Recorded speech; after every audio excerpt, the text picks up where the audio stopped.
Welcome to the Deep Dive. Today we're plunging into hormones, specifically cortisol, the body's sort of energy manager, especially in emergencies. Our goal here is pretty straightforward.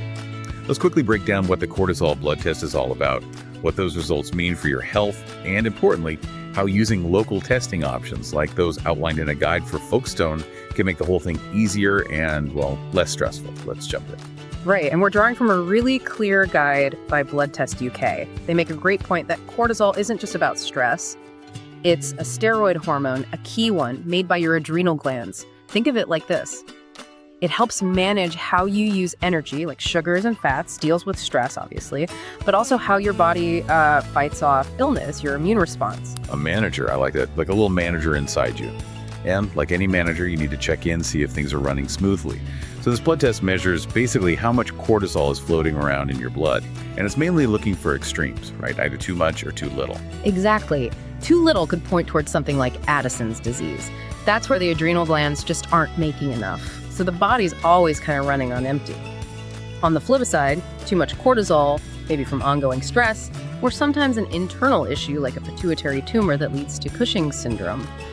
Knowing which way the balance is tipped is honestly life-changing. Okay, so getting an accurate result is crucial. The guide from Blood Test UK really hammers home the preparation. You need to fast, right? For 8 to 12 hours beforehand. Why is that so strict? Yeah, fasting is key. It goes back to that manager role. Cortisol affects your metabolism, how you use energy. If you eat before the test, your cortisol levels will react to the food. So the reading wouldn't show your true baseline level, it'd be skewed.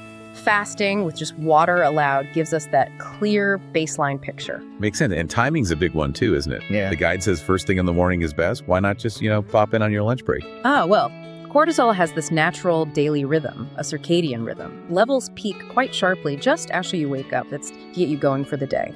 It's the highest point in the whole 24-hour cycle. If you test later, you miss that peak. You might actually miss seeing a problem because the levels have naturally dropped. So morning testing captures that highest, most informative point. Right, okay. But here's something interesting. The Blood Test UK guide mentions the local angle. Even the best test prep can be kind of undermined if getting to the test itself is a nightmare, adding stress. Precisely. That's the local benefit they talk about. Getting tested nearby, say close to home in Folkestone, maybe at a place near the William Harvey Hospital mentioned in their guide, it's not just convenient. It actually reduces that pre-test stress.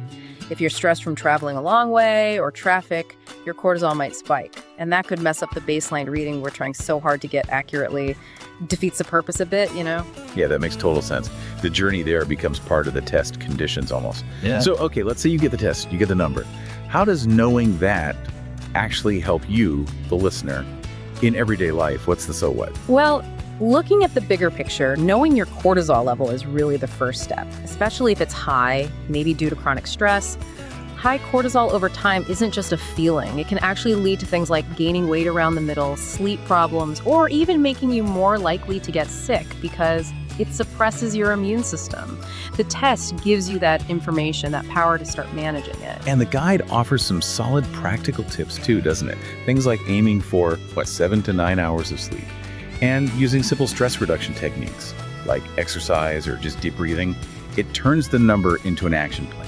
Exactly. It gives you control. Knowing if maybe you need to adjust your diet or really focus on managing stress better lets you personalize your health strategy. It's much better than just guessing, isn't it? It leads to a better quality of life, fundamentally. And one last thing I noticed in the Blood Test UK guide, connecting back to that local point they mentioned, Folkestone even has local support groups for adrenal health. It shows you're not alone in figuring this stuff out. There's community help too. That's a great point. Community support is huge. So thinking about all this, how stress impacts this powerful hormone. Here's something to mull over. What's one simple thing, maybe just 5 minutes you could start doing today to give your own adrenal glands a little bit of a break?